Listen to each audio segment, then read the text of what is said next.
Today, I want to talk about new beginnings. I chose this topic because we are looking right at the beginning of the new year. And so, to begin with, new beginning means the end of the old, means letting go, it means giving up. It means forgiving yourself and others. You might say a clean slate, starting anew. And in that respect, what you're doing is you're giving yourself some space and you're giving other people some space.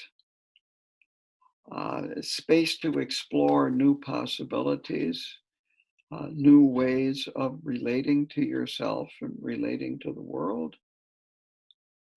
And you're giving yourself, hopefully, freedom from the past and freedom from your habitual patterns. If we don't have freedom from the past and freedom from our habitual patterns, we'll just be repeating the same old, same old.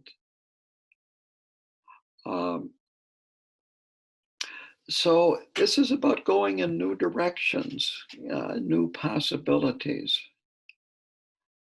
There's an element of courage here, an element of fearlessness. And the thing is about fearlessness, it's not about being free of experiencing fear. It is about not being led around by your fear. It means not giving in to fear.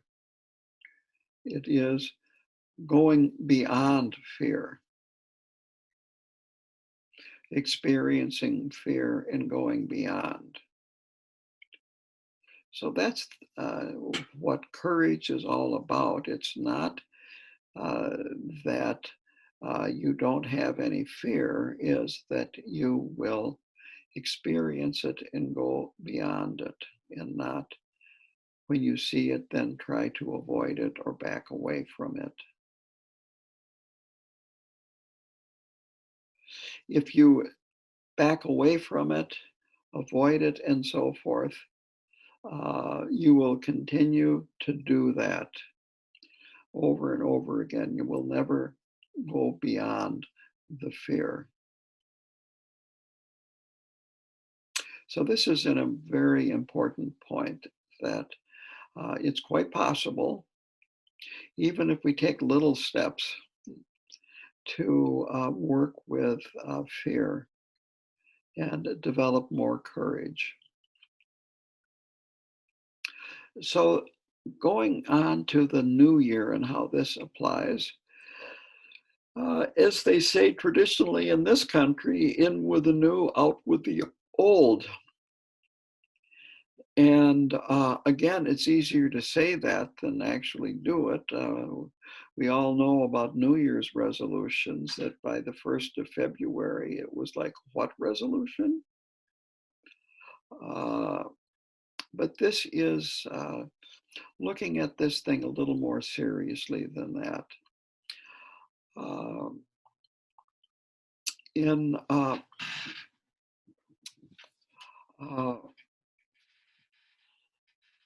It's a time for actually retrospectives too, to review the year that is coming to an end from a personal level to up into a international level, about what was happening, what has happened.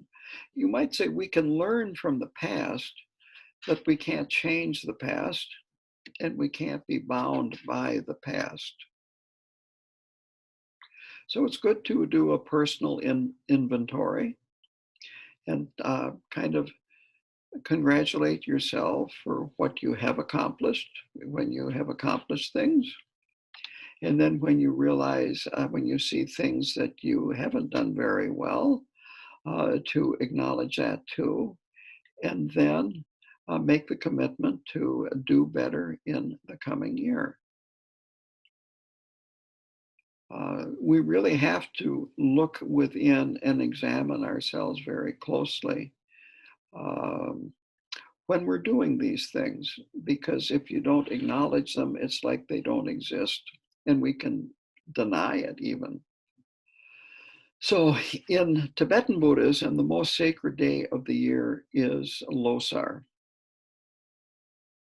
And it's interesting that the Tibetans out at KTD, they send out, of course, Western New Year's greetings and so on and so forth. So they get to celebrate two different New Years. And in a way, so do we. And the way they celebrate Losar at KTD is they have 5 days of a very long Mahakala puja. And this is to purify what has happened in this past year, to remove obstacles. This very long Mahakala puja, they start very early in the morning, around 6 o'clock in the morning, and depending upon how fast they chant, they can go into the evening with breaks for breakfast, lunch, and dinner. If the Umze chants faster, they can finish up by 6 o'clock.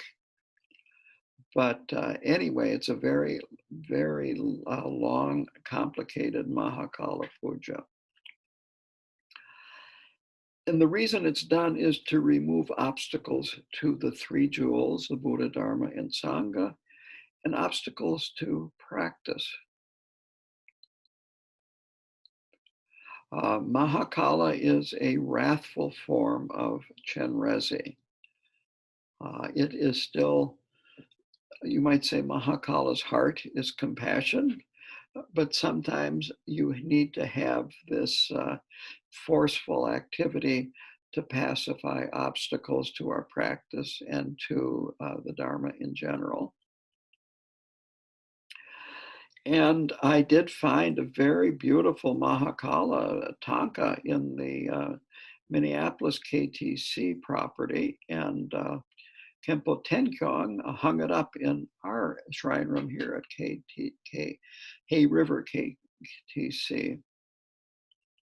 When you get a permanent home in Minneapolis, I will give it back.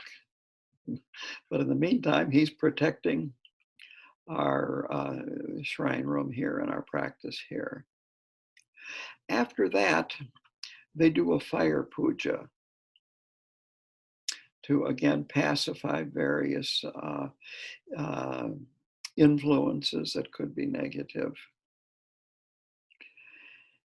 Then on Losar, there's a green Tara puja to welcome the new year. And we're going to do that here on New Year's Day. And green Tara is used for new beginnings.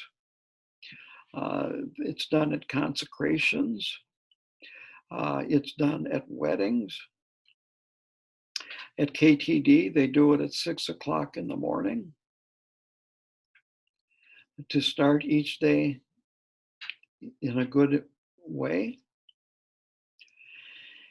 And so then they do it at Losar.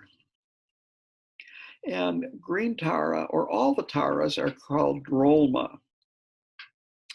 And that means the female liberator, that she quickly liberates us from suffering and ultimately from samsara. So it's a very good practice to do to usher in the new year. And so that's why we're doing that here at Hay River. We will not be doing Mahakala pujas, on the other hand. Like next Saturday. Next Saturday, we'll be up at Minneapolis. So this is a good way to approach the new year, is try to purify what you have done and just what has happened in the world that you would like to remove the obstacles for. So you could do a confession prayer. If you've done Yungne, in the Yungne, there are a number of different confession prayers. The short one, for those of you that are interested, I think it starts on about, well, it's the prayer that you do before you do the prostrations that are repeated 7 times. I think it's around 51 or 52. Um, so the next is aspiration prayers. So these aspiration prayers point our minds in the direction we want to go. And it is said that aspirations are more important than actual actions of body, speech, and mind, because they are pointing us in the direction that we want to go. And of course, sometimes we are unable to live up to our aspirations. And instead of feeling badly about stumbling, it's, well, renew your aspirations and exert yourself in getting them accomplished. These aspirations can be about what we would like to accomplish, or they could be about what aspirations for other people, or aspirations for the world.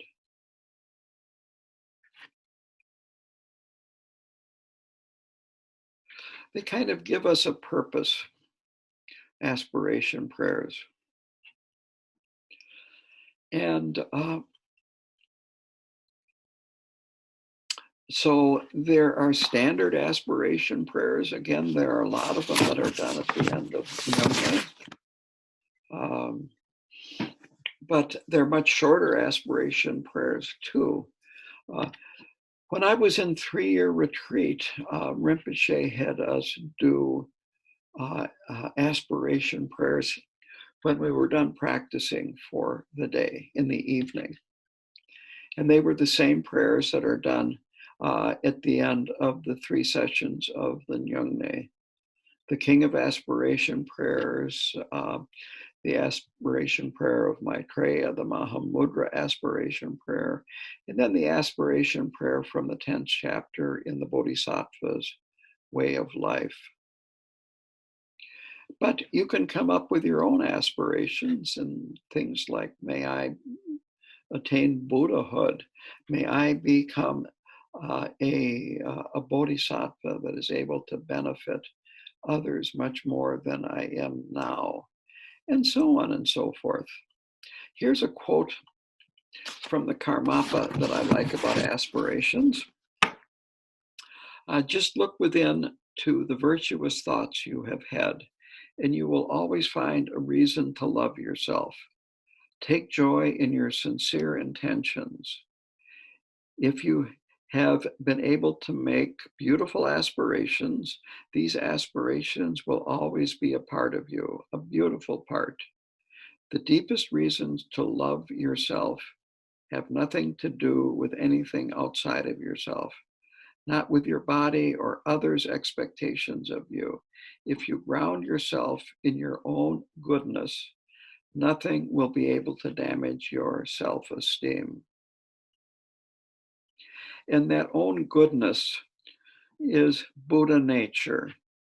The Karmapa talks about noble heart, which is the same as Buddha nature. And Chogyam Trungpa talked about basic goodness. And there are many other names for that Buddha nature. But the point being is that underneath all the temporary obscurations we have, all the negative things that we have done and so forth, we have Buddha nature. And it is indestructible. We can't lose it. We don't have to get it from anywhere else. And the only difference between us and a fully enlightened Buddha is that we have not realized it. We have not removed the obstacles for us to make a good relationship with it. So if you think you haven't had many noble aspirations, well, make some. It's that simple. Make some aspirations.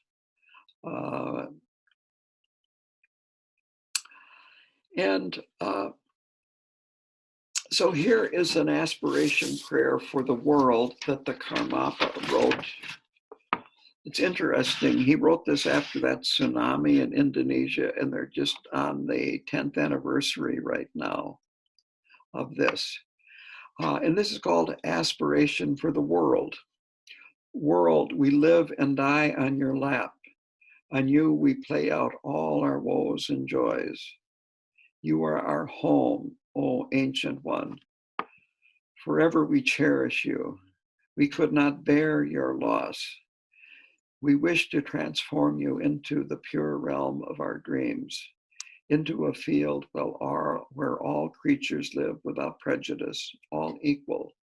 We wish to transform you into a loving, warm, gentle goddess. Our wish to embrace you is unchangeably steadfast. To that end, be the ground which sustains us all. Do not show us the dark side of your character, and we too will transform all your corners into a fertile field of peace and happiness. May the harvest of joyfulness and freedom's million sweet scents fulfill our limitless, infinite wishes. So we pray.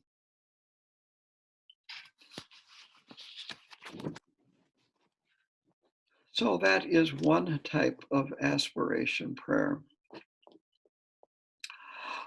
The four immeasurables is an aspiration prayer, and that's a wonderful prayer to repeat. And it is in English is may all sentient beings have happiness and the root of happiness. May all sentient beings be free of suffering and the root of suffering. May all beings experience the highest bliss, which is without suffering.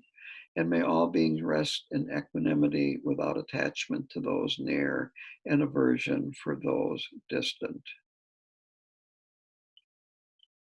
And what root of suffering and root of happiness means is the causes of happiness and the causes of suffering.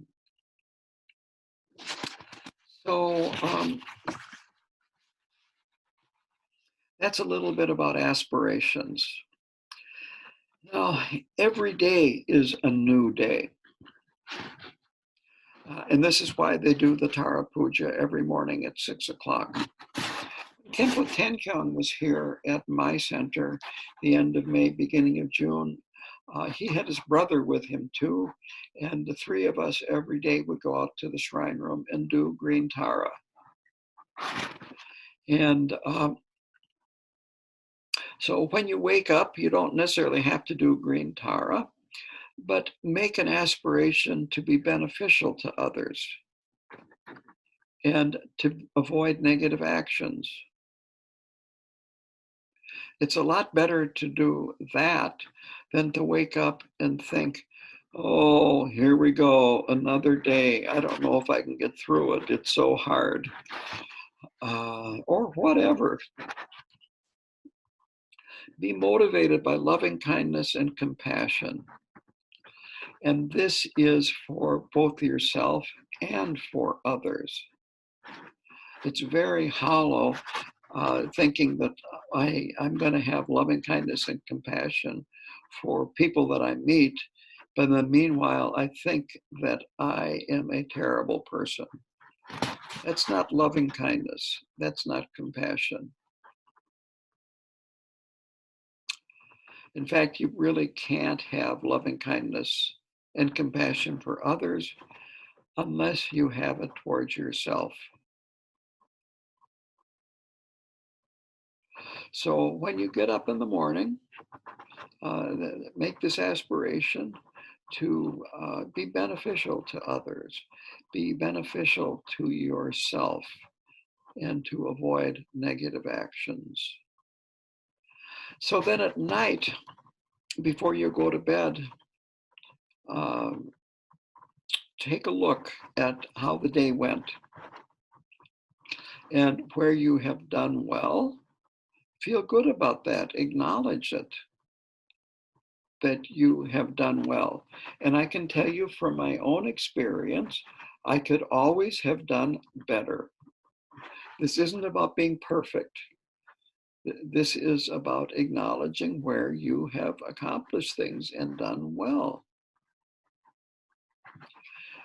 If you want to be perfect, you have a hopeless task, because you'll never be perfect. And so when you see that you didn't do as expected, it's like you shoot an arrow at a target, and either you hit the target or you miss, and you find that you missed. Well, then analyze it. How could I have done better? How did I fail to live up to this aspiration? And so here's a story about Khenpo Karthar Rinpoche, which shows that he's not perfect. This was out at Karmi Ling during the 3-year retreat. There is a pond there, and right next to the pond is a stream. Maybe it's even big enough to be called a river, I don't know. But anyway, Rinpoche wanted the pond enlarged. So they hired a crew with excavators and so forth to enlarge the pond. And while they were doing that, now I was in retreat and couldn't see. I was much too far away to see the pond or know about this.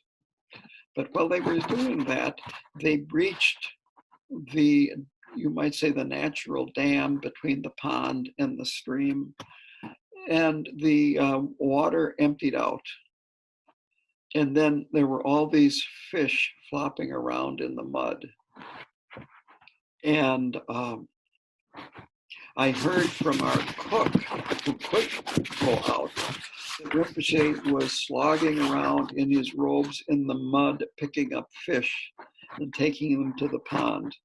But of course, he couldn't save all of them. So Rinpoche, the next time he was in the shrine room with us, which was either later that day or the next day, he said, "I've done something very bad." And he confessed to us what he had done. And he didn't say what he did to remedy that karma, but I would just about guarantee he did a lot of confession and maybe even Vajrasattva. So if Rinpoche isn't perfect, don't expect yourself to be perfect. Next here is a new beginning in meditation. So every time you come back to the breath is a new beginning. Every time you realize that you have been following thoughts and lost your awareness of the breath, you have a chance to have a new beginning, to start fresh.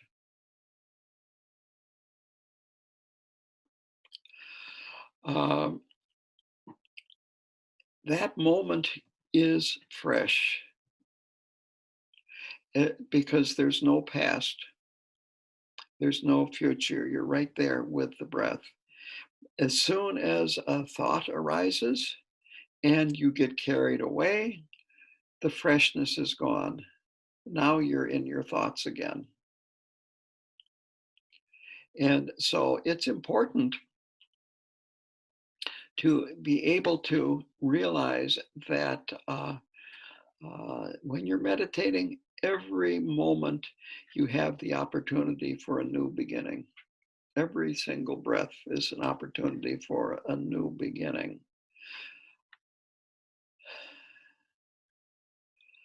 Then in post-meditation, the same thing is true, that every moment is the possibility of a new beginning.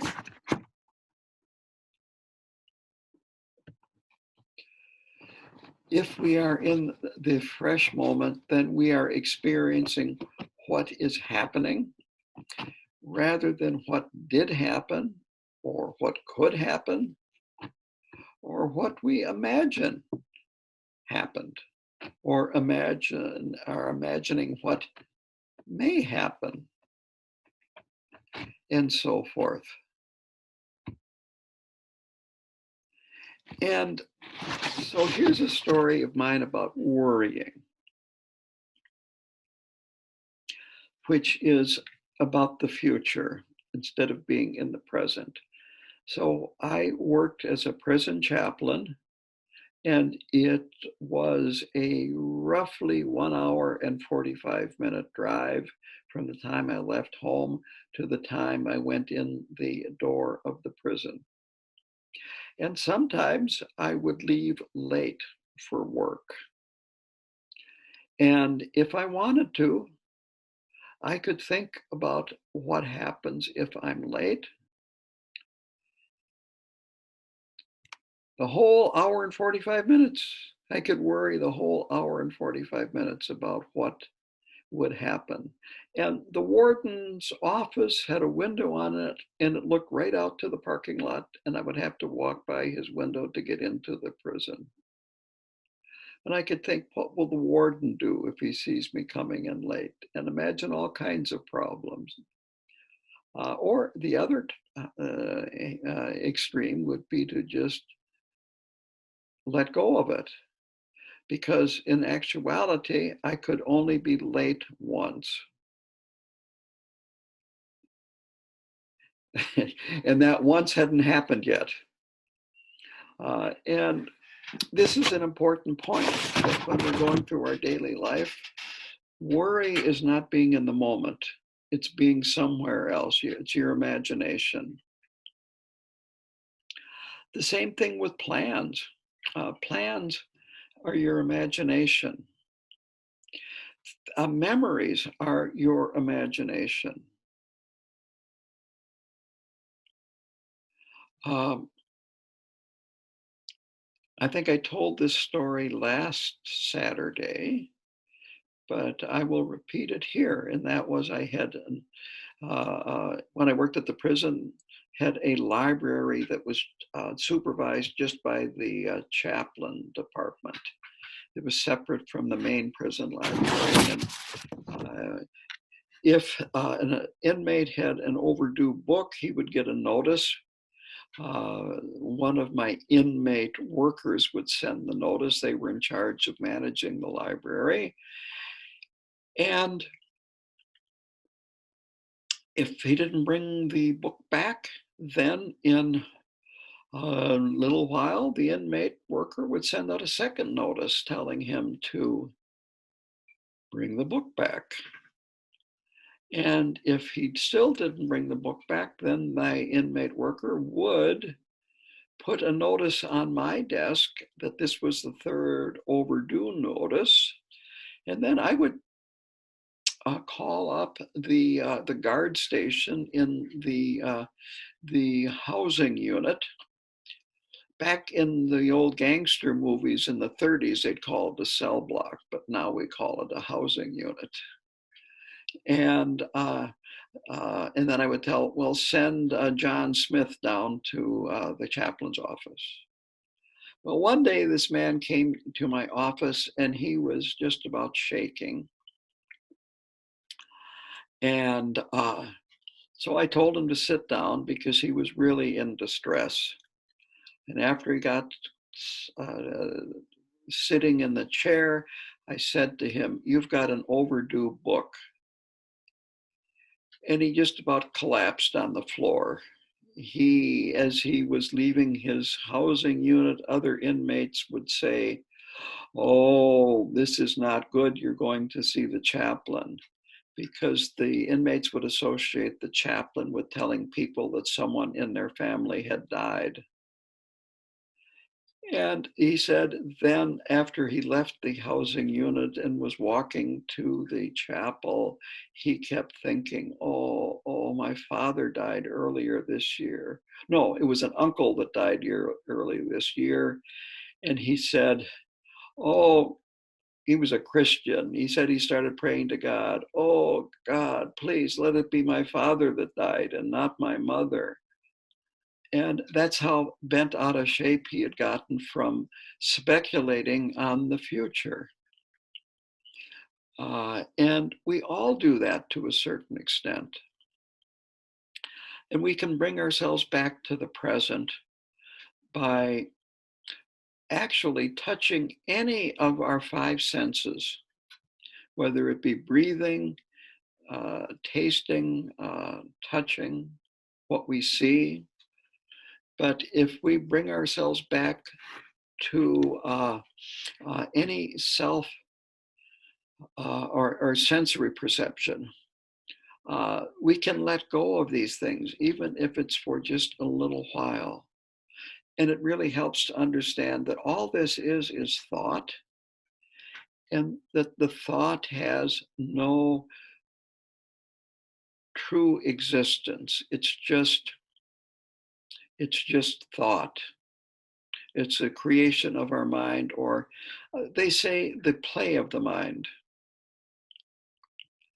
And I've never talked to a Tibetan about this. I see Krinle is on. When we unmute this, I might ask her the question. The Tibetan word for play, I think it can mean both like musical instruments, song, and I think also like the play of children's in a playground. And if you can kind of look at your mind like that and not take it so seriously when we get all lost in our thoughts, that we can let go of it a little bit better. The Tibetans say that the past is like a rotten seed. Nothing can grow from it. And the future is like the child of a barren woman who can't have a child. So we can't have a better past. We just have to give up. We can learn from the past, but we can't change the past. And if we don't come back to the present, whether it be in our daily lives or even when we're looking at the bigger picture, like the new year, what happens is we plan for the future or worry about the future, maybe even plan on worrying about the future, and fill up the present with a lot of activity. And meanwhile, we live in the past. So what we need to do is put up a wall between the past and the present so there's room to grow in the future.